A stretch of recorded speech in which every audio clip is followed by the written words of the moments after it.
多少今僕汗かいてるんで指が滑って間違えたらごめんなさい。よろしくお願いします。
ごめんなさい、次はお時間のようですから、また次回また呼んでいただければ素晴らしい曲またねお伝えしたいと思います。本当に下川鍋地区の皆様ありがとうございました。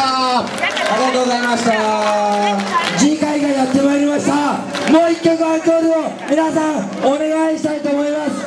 皆さん大きな声でアンコール、ソールアンコール。